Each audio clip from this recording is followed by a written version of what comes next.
Good morning, everybody, and welcome to the SafariLive Gauntlet Overtime Show. We are live from South Africa. That is 10-month-old Tlalamba, the leopardess, and her mother, Thandi, the leopardess, is over here too, somewhere. 12 years old, the Queen of Djuma. There she is. That's wonderful stuff. Oh, the camera's not going to pick her up through that bush. We will go back to her. She is here. Please talk to us. Hashtag SafariLive is how you get hold of us, or whatever the whatever comment section you happen to be watching this broadcast on, you can talk to us. My name is James Henry. We've got Batman on camera, believe it or not, and up there in the tree, the magical Tlalamba, 10 months old. Now, we've also got live feeds coming out of the Masai Mara. We've got 2 other live feeds coming out of Djuma, so it promises to be a fantastic show here for the next hour. The gauntlet that young Tlalamba faces at the moment is other predators. We've had hyenas underneath this tree. We've had 2 lionesses came underneath this tree, looked up into the tree, and we had our hearts in our mouths for much of the morning. That was at about 10 to 5 this morning. It is, of course, now just after 6 o'clock. Dawn is about to break here in the Greater Kruger National Park. It's a real pleasure to have you with us. So, like I say, send us your questions and your comments. While we wait and see what plays out over here, we're going to send you back up to the Masai Mara, where the territorial calls of the Wino pride are ringing over the plains. Well, awesome stuff here. We've still managed to keep up with this one Wino lioness, and she is definitely trying to work out where the missing 2 pride members are. She's currently looking back at the 2 youngsters. They're somewhere in that kind of green belt there. There you can see them. They've just been quenching their thirst in a little swampy area, and it looks like they are slowly thinking about making their way to the adults. But just like us, lion youngsters can be a little bit mischievous and not like to listen to what their parents tell them. You can see she's calling. Let me keep quiet as she calls again. Blood tinged around her cheeks. She still needs to spend some time grooming. But first, it seems like she wants to meet up with the rest of the pride, and they've got incredibly close-knit bonds, these pride members, especially a small pride like this. So I'm hoping that we're going to be able to stay with them until they reunite, because there's bound to be lots of jumping and playing and caressing of one another. And it must be said, something else that could happen is that they may try and catch another wildebeest. Not far from where we are, there's another very large herd of wildebeest. It's going to be difficult for us to show you them, but there's basically a small crest just to our left over here, and just on the other side of that crest are some wildebeest. So it's going to be hard for you to get an idea of distance, but it's only about 50 or 60 meters for us to get onto the top of this little ridge and look down onto what is a very large herd of wildebeest. It's not going to be easy for the lion because it's daylight now, but who knows, maybe those other 2 pride members are on the other side of that herd, and once these guys get in touch or get in sight of the herd, it could create some chaos, and anything could happen after that. Very good. We're going to be sure to keep you guys posted on the movements of these lions, but for now we're going to send you back to Tristan and Tingana.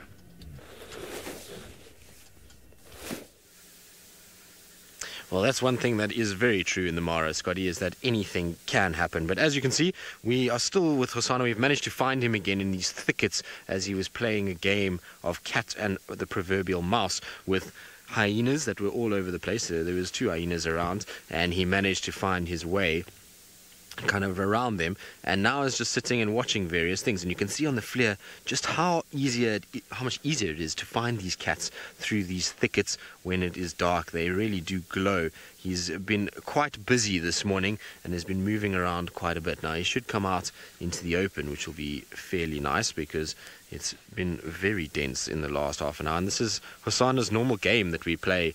Every morning he leaves the pan. When he's at that pan, he comes north through this thicket, and it's kind of this game of cat and mouse with us as well to try and find where he's going to pop out and which path he's actually going to use as he goes. And today it was slightly different to normal because the hyenas made him go on a slightly different route. But you can see he is looking around, he's sniffing, he's been checking things out, and I'm pretty sure that he's been smelling Tingana in this area. We know Tingana spent a few days drinking around Galagopan. We're very close to Galagopan at the moment, and so after last night's interaction that he had with Tingana, he's just sniffing around and just checking how things are going. Now I'm pretty sure there's a pathway that's going to come up onto the road, so I'm just going to go around and basically catch him on that pathway, because we can't really continue the way that we're going. It's a dead end, so I just want to go back and try and see if I can get onto the road.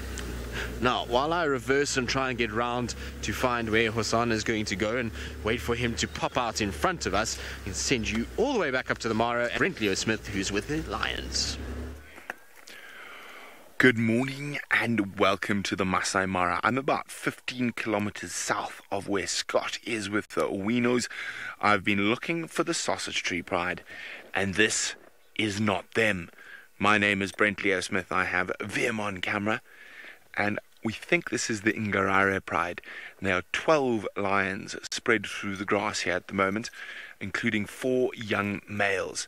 This is a young female here, and she's calling to the boys who wandered off behind us. There's another lion over there. There's at least another 3 to the right of us that we can't see at the moment. And then there's 4 young boys who disappeared behind us. Now it looks like this young female is heading towards where the little boys went. And they are looking nice and hungry this morning. Remember, hashtag SafariLive if you have any questions for us on Twitter. Oh, isn't she a pretty little girl? Now, this pride is not as used to seeing cars as the other prides, so we've got to keep our movements quite careful around them. They can get a bit skittish and run off, so we're just keeping very quiet and very calm, and hopefully they'll get used to our presence shortly. Oh, the big female from up there is also on the move. She's just disappeared behind the branches, and as I said, I know there's another 2 adult females at least this side behind us. Let me just swing around so we can see if we can see the little boys. Is that another lion there? No. There's just lions popping up all over the place at the moment. Now, this is the exact spot where the sausages were camped for quite a while when the migration first arrived in this area. So the lion dynamics are really, really interesting. How the prides will move so far out of territory to get the bounty of the migration. Okay. Well, she's going into some really long grass. I'm going to try go around the outside to see if we can keep up with them. While we do that, we'll send you from a tawny cat to a spotted.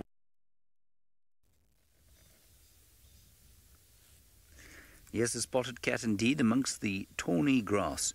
This is Tandi, the 12-year-old queen of Juma. There she is, just looking at her daughter up in the tree. Her daughter's looking at her, going... That's called chuffing.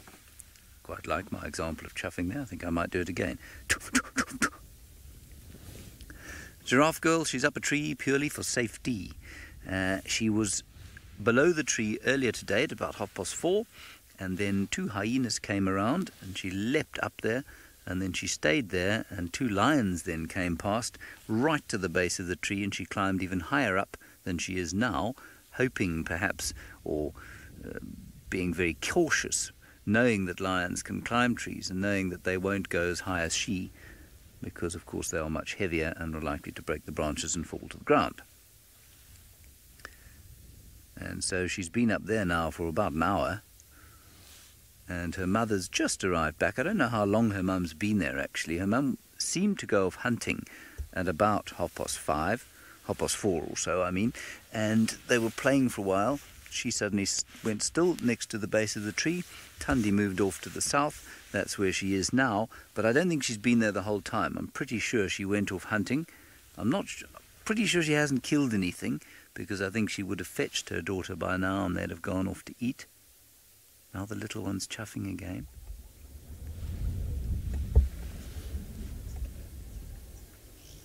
Just watch her face. You'll just see it every so often contort as she goes. She looks very anxious. There you go. That's the chuffing. What she's saying to her mum, who knows? Probably saying, I've had a very rough time while you've been away, wassailing. You've left me here, facing my gauntlet without you. And look, I have survived. Now here comes Tundi. She's just walking towards her daughter now. She's looking at us. The Queen looks unusually ungrumpy this morning. She is, of course, known for her general grumpiness, a generally irritated disposition,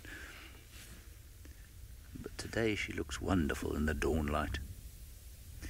I love snacks. You say she looks cute. I don't think I'd ever describe Tundi as cute. I'd certainly describe Tlalamba as cute, though. There we go. Coming down to say hello to Mum.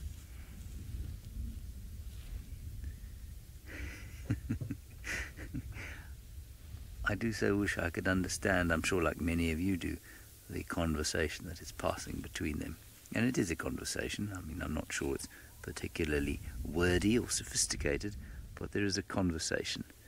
Look at that, 2 leopards in one picture. Not many parts of the world you can see this sort of thing. And the Western Kruger, of course, is one of the areas that has the best leopard viewing in all the world. Still, the sun has not come up. It's about to pop up. And of course that's going to make hunting difficult for leopards. But they do hunt during the day. They are well fed. They've just come off a very large impala carcass. So Tundi killed a big male impala, probably weighing a good 1.5 times what she does.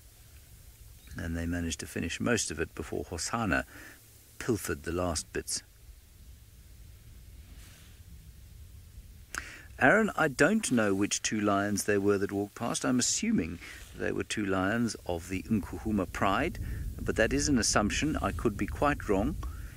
The Nkuhuma Pride was seen heading this way yesterday evening when we last saw them. And so I'm assuming they were members of the Nkuhuma Pride, but that is by no means certain. There was also a buffalo herd in this area, and we're right on this. Tundi just gave herself a fright.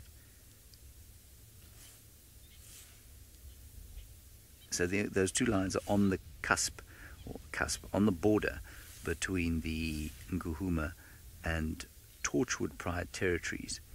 And so there could have been 2 Torchwood lionesses. There is a buffalo herd around here as well, and that will attract lions from both prides. There's still the chuffing going on. We're actually slightly too close here. It's difficult to get them both in picture. Maybe now that's Mum chuffing. Mum saying, please come down. And daughter saying, you don't know what I've seen. You don't understand. There are lions here. Mum saying, yes, yes, but we'll move the other way. Daughter saying, oh, but it was very scary, Mum, and you weren't here to help me. And the Queen is now going to get testy about the fact that her daughter won't come down the tree and do as she's told. Tlalamba means playful, of course. I've always kind of understood it to mean playful in a mischievous way. And I think that quite nicely describes young Tlalamba. Right, we'll wait and see if she does come down. Looking for the lions right now is the Vov. Well, good morning, everybody. Welcome. My name is Steve. I'm joined on camera by Fergus, and we have been out with the drone this morning. We found Tundi and Tlalamba with the drone pretty early on, which was pretty awesome. And then Tristan had Hosana, thanks to the dam cam, from a very early stage. Then James had the lioness moving in. We found them on the drone. We've been circling them. We pinned them. We came to find them, and just like that, they have moved off. But thankfully, Tlalamba survived the gauntlet of a pride of lions. We don't know who they are. 2 lioness. I haven't seen them impossible to identify them from the sky, but we had them hunting, had them moving around, and it seems to be a bumper-packed morning with cats all over the place, lions and leopards, and we're hopefully going to find these two cats before too long. But in the meantime, let's go all the way to the Mara with Scott. Well, exciting stuff, thanks Steve. Now, we've managed to work out what's going on. We've got one lioness on our right. She's the one we were with originally, and she's managed to find the other lioness. It looks like the other adult who was missing. So it's just now one lion unaccounted for, and just like the lucky moment you got to witness with James and Tundi and Tlalamba reuniting, we are now going to get to see this pride of lions reunite, and I'm hoping they're going to be very playful. You can see she's almost kind of slinking a little bit as if she's stalking this other lion. So already we're seeing a little playful streak from even an adult. Look at how she's lowering herself to the ground there. How cool is this? Now, I could be wrong. I mean, it could be a completely foreign lion and we could see a lion fight, but I doubt it. How cool is this? Maybe she is just making sure, but I really think that she's just feeling very playful, and at this time of the year with so much food around, why not? She's got herself into the perfect position. The other lioness is approaching steadily, so in any moment now, there we go, here it goes. How cool is this? And hard to believe that these are the two mothers from this pride, and judging from the blood on the paler lioness, the one who's closer towards us, that was the one that was missing, it seems like they must have succeeded in 2 kills. So 4 wildebeest killed within 24 hours by a pride of 5 lions, and I'm sure all 4 of those wildebeest have not actually been finished by the lions. They've eaten as much as they can and then moved off and left the rest to either the hyenas or the vultures, or both. Let's reposition and get a little bit closer in case they decide to play again. I'm guessing they're going to head back towards the sub-adults, the 2 remaining sub-adults, which leaves one of the young girls missing, and I'm guessing what she's doing is still feeding on the second kill, which is somewhere behind us. Very good. Well, things are definitely heating up here. I'm glad that we've got 4 out of the 5 Pride members now, and hopefully the next time we call you back, the 5th one will be coming to join up with the rest of them. For now, though, we're going to send you back to Tristan and Hosanna. Well, we are with Hosanna still. We're trying to keep up with him. He was briefly sitting for a while, and now he's off again. And whether we're going to keep him for the next few minutes, I don't know. This is where he lost us the other day. Hosanna, what is wrong with you? It's another story. So this is where we lost visual of him in 2 minutes the other day. So we're going to try and see if we can keep up with him. Whether or not that's going to be possible, well, remains to be seen. It's really not an easy area. It's very undulating terrain here, and it can be quite tough to actually get around. So we're going to hope that he walks in a nice way for us and just follows the kind of bank rather than goes through the drainage, because if he crosses through the drainage, that's the only crossing point behind us, unless we go all the way around. So Kristen, I mean, obviously yesterday after evening we had this amazing sighting, for those of you that weren't watching, that basically Hosanna met up with Tingana, and Tingana walked and investigated and kind of followed Hosanna up the road for a while, and then saw him and sent marked and lay down next to him and kind of just presented his back almost to Hosanna in a very kind of submissive is probably the wrong word. I mean, it looked submissive in some respects, but it's not submissive in that he's kind of bowing down to Hosanna and saying, I'm scared of you and that you're going to take over. No, that's not what that was about. What happened was Tingana initially didn't know what leopard it was. But even where he was sitting for the course of the day, it could very well have been Hukamuri that had come in. And obviously that's the biggest gauntlet that Tingana faces at the moment. And so he, I think, thought it was another leopard. Went there, investigated, saw it was Hosanna, realized that Hosanna is not a threat to him at the moment. Hosanna's not as big, he's not as bulky. And so he basically just lay down as if to say to Hosanna, I'm not here to fight with you. Everything is fine. I see who you are. I'm not worried about it. that scent mark to lay down. What was interesting about it was Hosana's approach to Tingana. Now, a lot of you I've seen have been commenting about what makes this sighting so special, given that it's just Hosana and Tingana together, and we've seen them regularly spending time together at the pan over the past few weeks. And what made this different is that on all those occasions, Hosana has been the static leopard, with Tingana moving in as the dominant male, saying, I'm dominant, I'm coming in, I'm going to come and investigate what's going on. It was completely different in yesterday in that Tingana was the one that lay down, and Hosana came in and walked straight to him with absolutely zero fear and zero concern for his own well-being. Now, it's unusual because normally young leopards, when they see a big leopard like that, will cower and they'll lie down, and they will be the ones that will flatten and make themselves small. But in this case, Hosana just walked straight in and actually didn't show too much behavior of being submissive, which is what made it very, very special. Right, now Hosana is watching something. It seems as though he may be stalking something. So while we see what he's looking at, I can't see anything at the moment. We're going to try and kind of see if he's watching something here.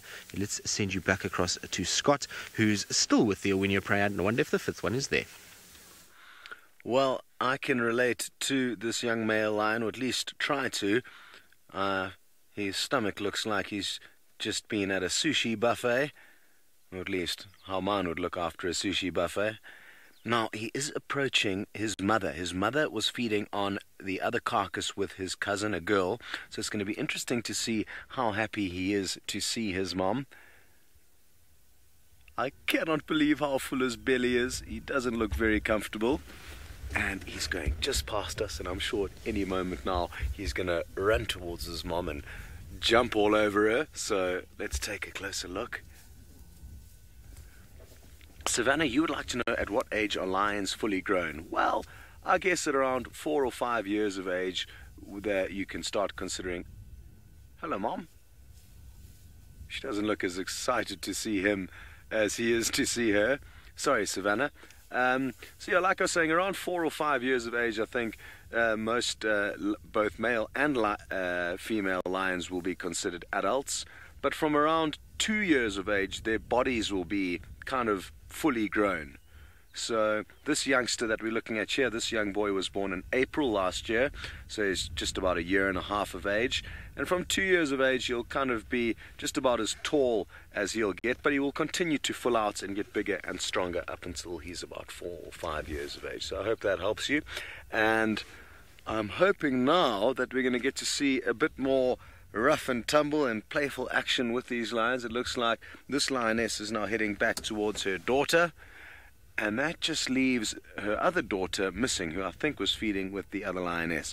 We're probably going to go and have a look for her and the kill to find out where all 5 of them are, and send you back down to Steve with his lions.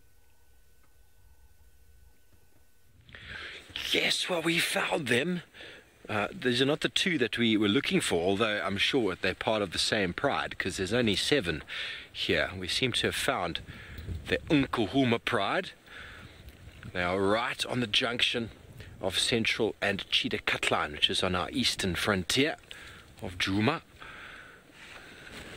That lioness at the back there seems to have spotted something. Ferg, I don't know if you can see anything behind her. Heard some elephants trumpeting off in the distance. There were a couple herds in this area that we had seen from the night sky. Oh, she's lost interest again. But it's so great that they went south, and then I had a feeling they might come back because the wind shifted last night when we were having dinner. And Tristan was a bit worried that Hosana was going to move out with Tingana. They were heading south. But we know he likes to come back again, and the wind shifted, blowing from the north, and they've come back up again. I don't know if they've caught anything this evening. The fact that there's a few missing, is it possible that they have maybe missed or tried? Alana, you want to know if it's getting cold again? Well, it is. It was quite warm when we woke up this morning, and then something changed. A bit of a wind picked up. And it's gotten colder and colder, but that is generally what happens before the sun rises. But there's definitely a bit of a cold front on the way. We've had a few really nice warm days, and they're generally followed by a cold day or two, but it's not cold. I've only got 3 layers on, so that's a win, isn't it? 2 jackets. Yeah, 4 layers. And one pair of gloves. Okay, well, let's go back up to James. It seems like Tundi is on the move. Well, she's moved, and she's now calling her daughter, but she went running off in this direction, and interestingly, pretty much towards where the lions are. We heard something here, like I don't know, it was either a cracking of bones or a growl, very difficult to tell in the wind. Anyway, she came running towards it, and now she's calling Tlalamba. I'm not sure how she thinks Tlalamba can hear her, because I think it's too far. Craig is not of the same opinion. Lady Starfire, I don't think that Tundi had any idea that her daughter was under threat from the lions, and even if she had an idea, it would have been completely suicidal for her to run into the area to try and do something about it, because the lions would have torn it to pieces in seconds. There's an impala now watching the situation. He's basically between Tundi and Tlalamba.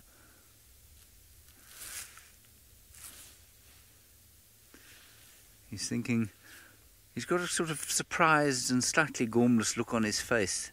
You can see him kind of slowly computing, both of them. Gerald, what do you think's going on here? Don't know, Charlie. Something funny though. Don't feel quite right. They never strike me as the most intellectually brilliant out here, but that's just got to do with their facial expressions, which are fixed, of course. They're unable to change that facial expression. They can see something, they're not sure what it is. So they have now, one's facing front and one's facing backwards, and they've adopted what they consider to be a secure pose. The leopard is still sitting there. She hasn't moved. She's still calling her daughter. I can see the tree that little Tlalamba was in. I can't see... No, she's still in it, you know. I can just see a little bit of spotting through the bushes. You won't be able to see it with the camera, I don't think. She's basically just through there. She's still up the tree. She hasn't moved at all. All right, well, we'll wait and see what's playing out here. I believe that Hosana has been playing with some hyenas. Well, he was playing with hyenas a little bit earlier. Now he's taking a bit of a rest. He's been a busy boy for the last hour. He's been chasing scrub hares and all kinds of birds, and the poor nightjar population has got a serious fright this morning. Every nightjar that was anywhere near him got run at, and same with the scrub hares. It was at one point no longer about hunting, but more about just having fun chasing them around and burning off some extra energy that the little young chief has got. He's really is a charismatic character and has given us so much over the past few weeks that it has been amazing to have him around, and I'm so glad that he's still here today. I thought maybe he might follow Tingana south. Yesterday Tingana went towards Little Gowrie, but he ended up staying with him and coming back towards his pan, which is what Philip was asking, is whether or not the pan is actually Hosana's territory. No, I mean Hosana is urinating there, and obviously he walks around there almost daily. He's at that pan, and he considers it a safe place to go and a good place to go hunting. I don't know if he considers it as his. Remember, he has shared quite a few times that area with Tingana and Tundi, and generally when Tingana comes there and sees Hosana, they sit around together, but there will be a bit of vocalizing and scent marking from Tingana, just to reaffirm to Hosana not to make himself too comfortable and to think that he's going to get away with being the dominant male. But it's interesting. I mean, he obviously considers it as a point of resources at the moment. So there's water, there's food, there's a little bit of structure and safety in that it's in the heart of Tingana's territory, which means that he's not having to deal with other male leopards. And that's the biggest key for Hosana at the moment, is that he's living a fairly charmed life, because he's got dad doing all the hard work protecting him from other leopards, not chasing him away from a prime spot within that territory. And so it's really quite simple for him at the moment. All he's got to do is try and find food and stay out of the way of things like hyenas and lions, which I say sounds easy, but I suppose it can be quite difficult. We know that lions do often get leopards, so he's just got to be careful with those kind of things. But he seems to be a smart boy and seems to have somehow gotten a way of keeping Tingana happy with his presence and not being threatened. And I would imagine it's a lot to do with his size. He's nowhere near the size of Tingana, and yes, last night was quite evident when you saw the two of them together that Tingana's bulk is just way, way, way more than what Hosana's is. And I would be very surprised if Hosana got really big and Tingana would then still tolerate him. I think for now Tingana knows he's just got such a size advantage that Hosana doesn't really come with any aggression to him, and therefore he doesn't need to be aggressive towards Hosana himself. But it was an amazing interaction yesterday, and it's amazing what this cat has brought about to the dynamic of our leopard family over the last few weeks. It's completely turned everything on its head and made us kind of learn a lot about the interactions of leopards that probably are far more than we even realize. Right, we're going to see if Hosana is going to get up and move. He is yawning, which is normally a good sign, and while we do that, let's send you across to Steve, who I think is still on the trail of lions. We may have even found them. Yes, well, we have got some lions here. Now we're getting quite confused as to who these lions are. There are 7, and the oldest lioness in this group here has got a bit of a wound on her back hip, but it's not the same wound that we're familiar with.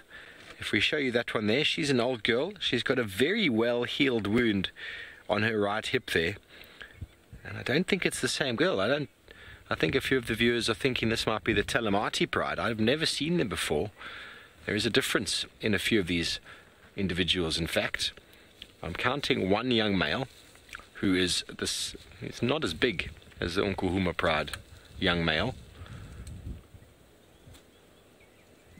but I think I can only see one. Hard to say. Is that another young male there? And it's hard to say. I can't see too much about it. I think that's a female.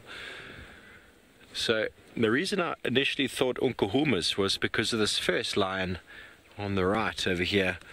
Anna Marie, the buffalo that came in the other day, moved north, that I know of. I did check the area again, and they didn't come back south, but there's lots of watering holes to the north and to the east, and the buffalo move. They don't have any sort of territory. They're constantly moving in search of good grazing and water, so it's very uncommon to have them in the same place a day in and day out. They also like, well, the grazing is the primary reason for moving, and then good access to water. And when you're a herd of 30, 40 strong, you need lots and lots of water. And so the lions would probably, most lion prides, just follow them around as they go. And we're right here on the eastern boundary, so this could be sort of a contended area for the Torchwood pride. The Talamati pride, I'm not sure if they've ever come this far east. Well, as these lions start grooming and maybe starting to get a bit of movement in them, let's go over to James, who looks like Tandy is looking for some breakfast. Yes, Tandy is definitely on the hunt now. There she is, looking towards her daughter, who's still in a tree, but just beyond her, those impala haven't noticed her, and you can see that she's perked up her interest in them hugely. She's come running around to the side to get herself behind some cover. And let's see if she makes some sort of approach. She's sitting up like a mongoose now. That is unbelievable stuff. I've seen pictures of leopards doing that. I've never seen it before myself. Isn't that special? Yeah, now you see how she keeps low to the ground, up onto the termite mound. Try and keep as low a profile as possible. Those two impala are suspicious that something's going on here, but they're not quite sure what. One of them made a half-hearted alarm call, went as opposed to the full-blooded nasal snort that they make in alarm, and the sun is just about to come up behind her. Craig, I'm going to move very slightly. because we're about to get a picture of this cat, I think, that we won't get again.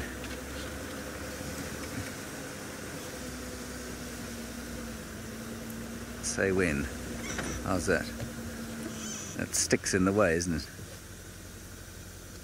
Ah. Yeah, no. I thought we were going to get her in the rising sun, everybody. Unfortunately, that stick is just in the way. Well, there is the sun coming up behind her. We're in a better position now as well to see if this hunt takes place. She'll wait and see if the impala move closer to her, I think. Especially, I suspect, because they are probably distracted by the cat sitting in the tree.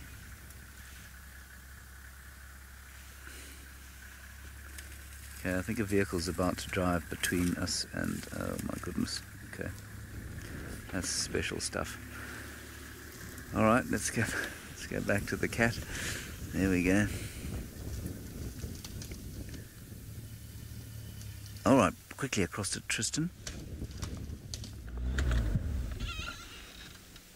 Well, Hosanna was walking along very, very slowly and all of a sudden got very excited, and you can see the way he's watching. He is poised and ready to strike, and the reason why is that there was a little duiker just on the backside of this termite mound that he's on. So just on the other side, on that left-hand side of this thicket, is where that duiker is, and he's just positioning himself in the hope that that duiker is going to walk towards him and he can launch off the top of this termite mound and go after it. I can't see the duiker anymore. There it goes. It just ran. I just saw a blur of it running.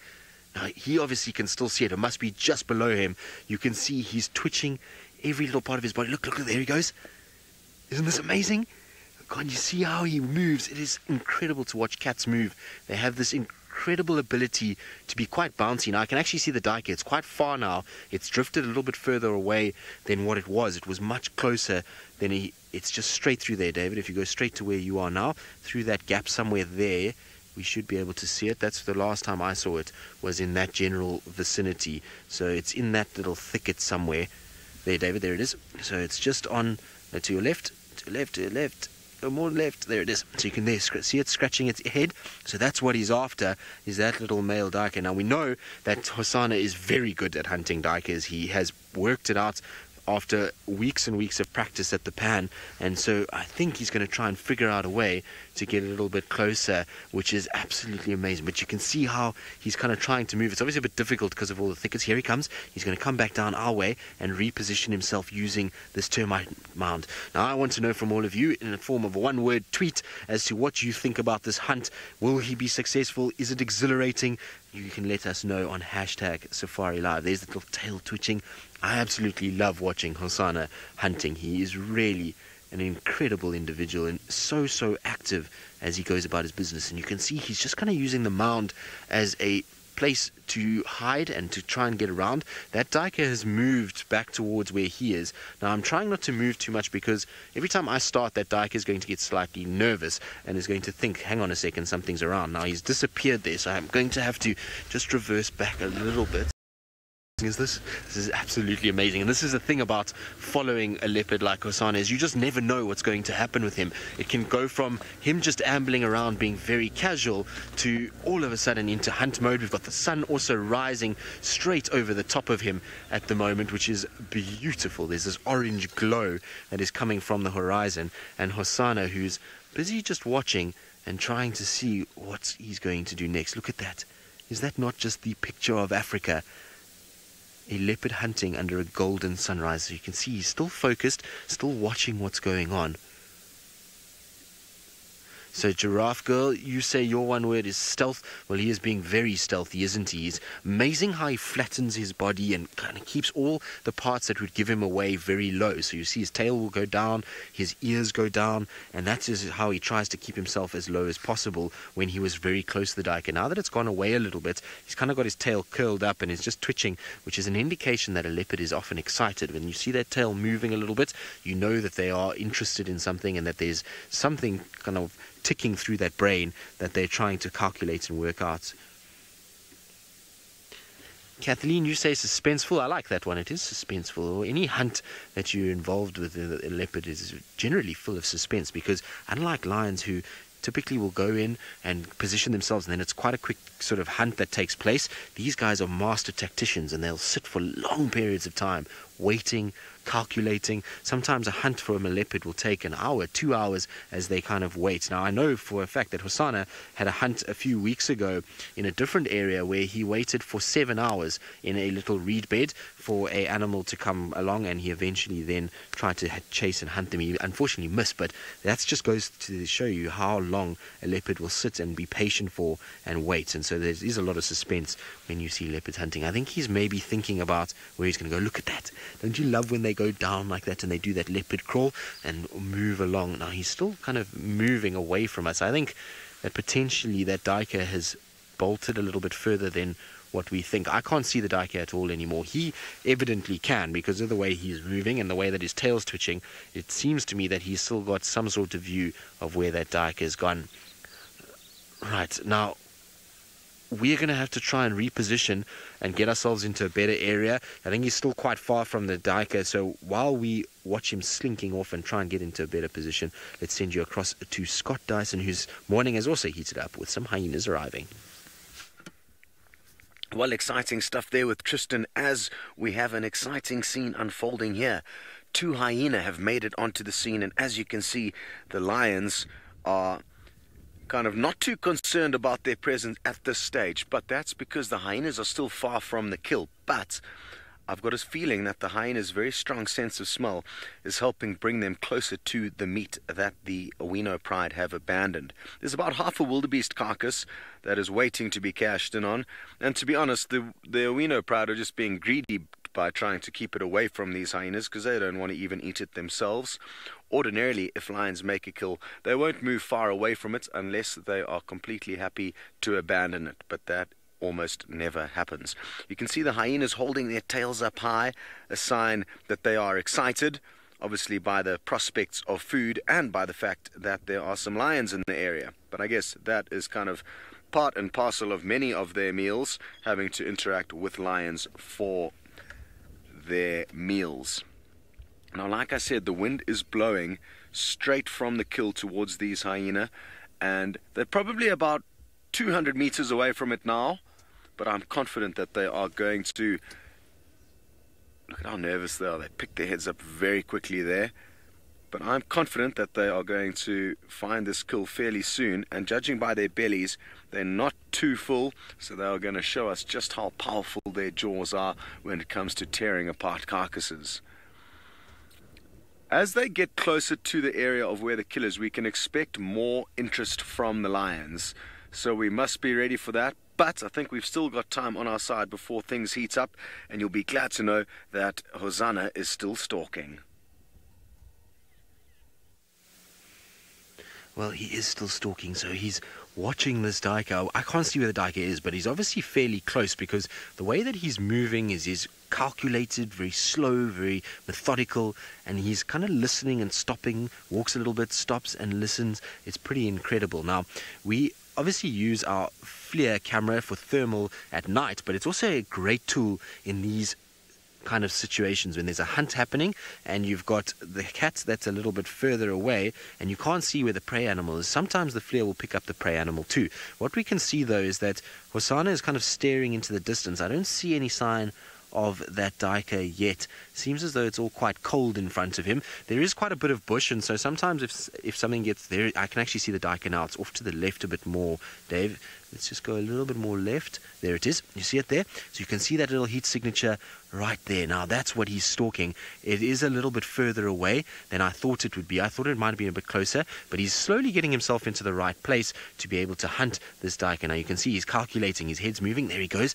Now I don't want to move, because if I move, this duiker is going to run and be spooked, and so I'm going to hope that we're going to just stay where we are. We'll be able to follow kind of his movement using the FLIR, and we'll be able to then kind of watch them come around. I'm pretty sure he's going to try and use this bush to come around. Look how low he is. He's just getting nice and down to the ground in order just to stalk a little bit closer. And I wonder if maybe there isn't a second duiker. His behavior almost looks like he's spotted another one that he's busy stalking. But look how low he is. You see how his legs are crunched up? That floating collarbone is lifted so that his whole body can be as low as possible, and that means that he can then camouflage very well. Oh, there we go. I think the duiker just ran. I just saw something run. There he goes. Hosana's running as well. So let's try and keep up with him. He is trying to keep up with the duiker. So we're going to try and see if I can stay with him. I'm pretty sure the hunt isn't over. I don't think the duiker fully appreciates what's going on. I think it feels like maybe something's watching it, but I don't think it knows there's a leopard. It would have probably run a lot quicker and a lot further. Hosana's still watching, and by the look of it, still quite interested, which is normally a good sign. So I'm going to just try and sneak in here. There we go. So let's... Right, now Hosana's going to have to do some work to get a little bit closer to where this duiker is, and so while he does that, let's send you back across to Scott, whose hyenas are doing exactly like Hosana and are slowly edging closer to the lions. Well, your timing couldn't have been any better. These hyenas' noses have led them straight towards the wildebeest carcass, and they are only about 10 or 15 meters away from it. Or at least one of them. The other one was nearby. I'm sure it's going to pop out soon. It's not too sure where it is, but it's using its nose. And it has found it. But it's a little bit nervous. Well, I'll take that back. It's very, very nervous, but that's probably because of the lions in the area. And Jean-Ray, let's take a look above this one on the left. The lions are making their way in towards the kill. There we can see one lion. Apologies, everyone. We are in a bit of a shaky area, but it's the only way that I was going to be able to get you pictures of both the hyena, the kill, and also the lions making their way to chase the hyenas. Looks like just one lion. I'm not too sure which one out of the four were making their way this way, but one.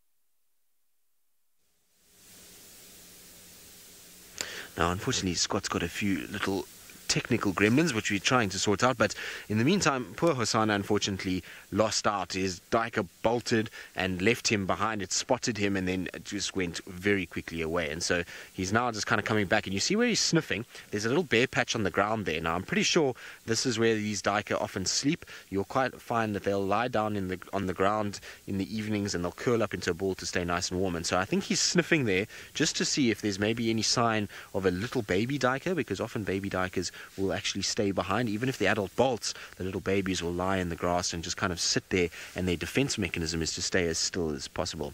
Right, now Hosana is going to disappear through a thicket. It's going to be quite difficult to follow him from here. I'm going to try and get into a better position, and so while I do that, I believe Scott has managed to sort out his gremlins. Oh no, apparently not. His gremlins are back again, so we'll try and just reposition slightly here.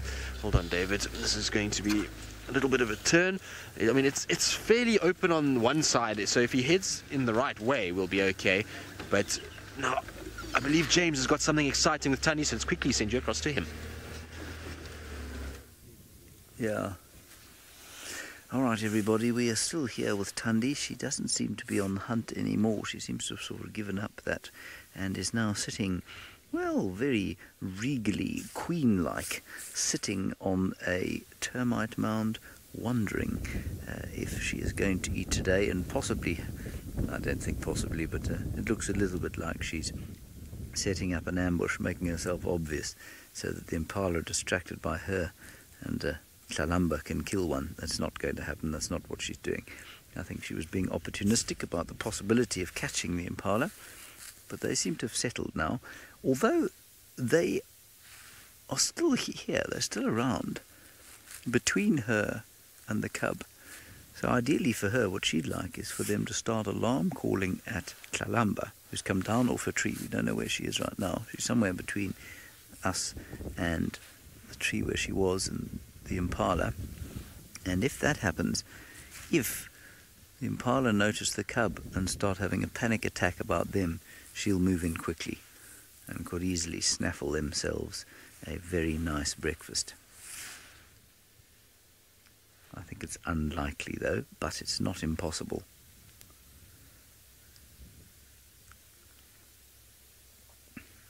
JD, very difficult to tell between a full belly and a pregnant cat.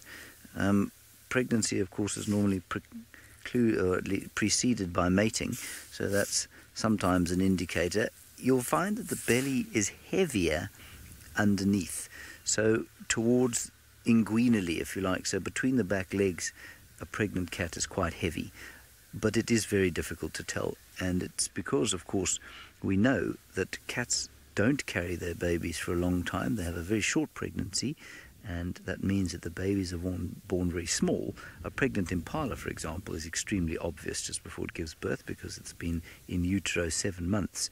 But for a cat like this, it's only in utero about 100 days or so.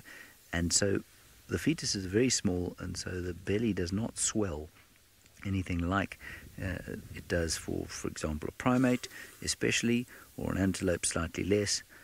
But all of the predators have a very short gestation period, which means it's very difficult to tell if they're pregnant. There is no notable swelling of the mammary glands until they're actually being suckled on. So yeah, almost impossible to tell.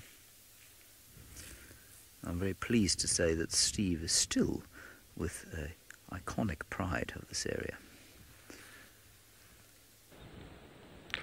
We are with an iconic pride, and still not 100% sure. I was quite sure for a while that they were the Nkuhumas. Some of the viewers have said Talamati, then some individuals have said Nkuhumas, and now others are saying Talamati again. I'm not sure. That individual that just put her head up there is another adult. So there's 2 adults in this pride at the moment. And there's no distinguishing features. We heard a bellow not long ago coming from the other side of the lines from where we're sitting. It sounded like a buffalo, but the one youngster put its head up, and that was about as much action that happened. I went forward a bit to see if I could see some buffalo maybe in the north from where we are, but I couldn't see anything. But with the wind like this, it's possible that something like that carried quite far. But you would think, hearing the sounds of buffalo, they would get up and maybe go and try and catch one. Anyway, there's no characteristic features at the moment to indicate exactly which pride this is, so we're just going to say we are with lions. Romit, I've never known of a pride that has multiple breakaways. I know prides that split at least once, but then, you know, when it comes to time, you know, maybe 30 years, 20, 30 years, over that period of time, you could break away a few times. But essentially the reason for the breakaway is that successful lionesses have a number of successful cubs, and then just the need to produce enough food or provide enough food for them becomes very difficult. Oh, there's a bit of love going on there. So that young male looks a little bit smaller than the Nkuhuma male, but then, sure, it's hard to say. So yeah, in my experience, I've only ever known of a pride splitting once. I've never known of it splitting again, but that's also with limited experience or limited time in the field. 10, 15 years is not a very long time, and that's kind of, I'd say, when a new split would happen, about 10 years or so, with successful sort of cubs being reared and the pride going on and doing quite well for themselves. We go through ebbs and flows, and what's happening in the Singita property in the Kruger National Park is there's some young males that have come in and are killing males at a rate of knots, younger males. So it can happen. You can have a successful pride, and then out of nowhere you suddenly lose 3 or 4 members, and that gives you a really big dent in the population. Yes, well, I wonder if Scott knows anything about more than one breakaway in a pride. He's sitting with a pride all the way up in the Masai Mara. Let's go and see what he thinks. Whilst there's been some interesting stuff unfolding, sadly it's all happened in an area where our signal was too poor to share with you, but basically those 2 hyenas that we saw earlier did find the carcass. Some of you may have seen that. It was a bit shaky, and then one of the lioness, that one that you can see up there, came across, snuck up to one of them and gave them the fright of their lives and sent them off packing. So two hyena, not nearly enough to overwhelm these lioness, even if it's just one of them. They look like possibly male hyenas, not as big and strong as the females, and she's just making sure that they don't come sneaking back on in. The other lion we initially looked at was the other lioness, so it leaves the three youngsters unaccounted for, but I'm sure they're not too far away, and no surprise really that the adults are doing the grown-up work, making sure that the food isn't stolen. Again, it's possibly just because they are kind of, oh, there we go, this is a nice angle. I think that could be the young male who's climbed up onto, yeah, you can see he's got a little bit of his mane developing under his chin there, a little bit of extra fur.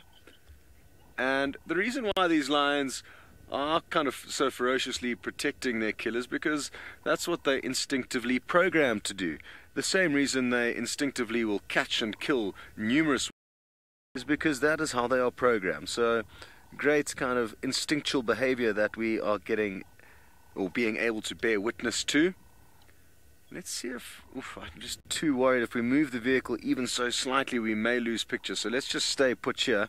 I was hoping to try and maybe get a more front-on angle of that young boy perched up on his rock, but for now it seems like they've got all their bases covered, and I don't think those hyena are going to come back. At least they would be foolish to, unless they find some more clan members to bolster their plans. Very good. It sounds like that leopard is still on the hunt in South Africa. Off you go. I hope it gets lucky. Well, I'm not sure if he's on the hunt as much as if he's just playing, because he all of a sudden stopped and was looking around and then sprinted in this direction and then stopped again. And now I was just kind of looking. Oh, there we go, there we go. That's what he's going to hunt. There's a duiker right here. So he actually is hunting. There it goes.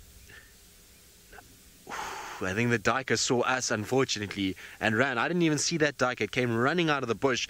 Now you can see he's going to trot after it. I wonder where that duiker came from, because it came from a long way away. We just saw it kind of running through.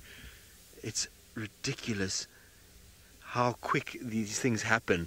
Now you can see on the flare it's going to be our only way to follow him through. It really is very dense, and so it's almost impossible for us to see what's going on behind a lot of these trees. And once he goes down here, it's going to be very difficult to even follow him. So I'm hoping what happens is that duiker turns and changes direction again and comes back out of this drainage section, and we'll be able to see it. But I have a funny feeling that that duiker knows something's not right here and needs to kind of get out and move away. And maybe even when it bolted just now, it bolted quite far. Let's see. No, he's still running. We're going to try to keep up with him. He's definitely on the hunt, though, and trying to find this duiker. Unfortunately, it's going to be very difficult, because where he's going is an impenetrable fortress of thickets. So I'm going to try and see if we can get in there.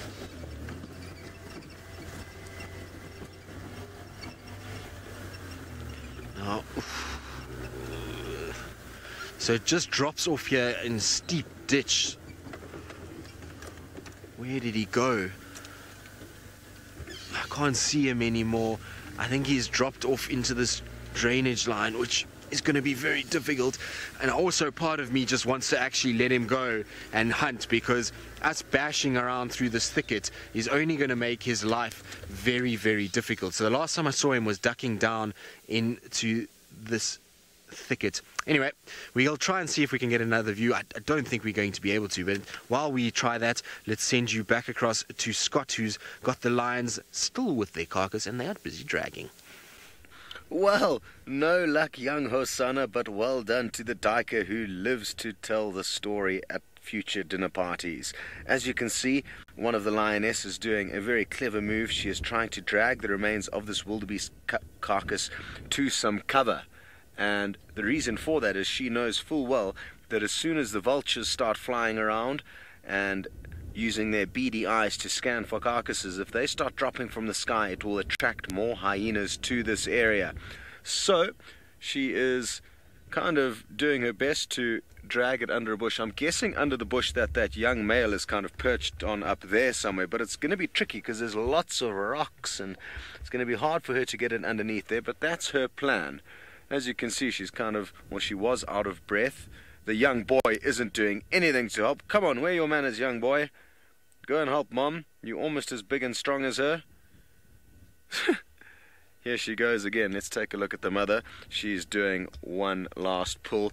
Incredibly powerful to be able to hold on to the carcass that is so heavy and pull it just with her mouth. Gives you a good idea of how powerful she is. Absolutely awesome stuff, everyone. Well, it's been a great privilege sharing these moments with you live from both the Sabi Sands and Kenya. Thank you so much for joining, and make sure you don't miss the final gauntlet section next week.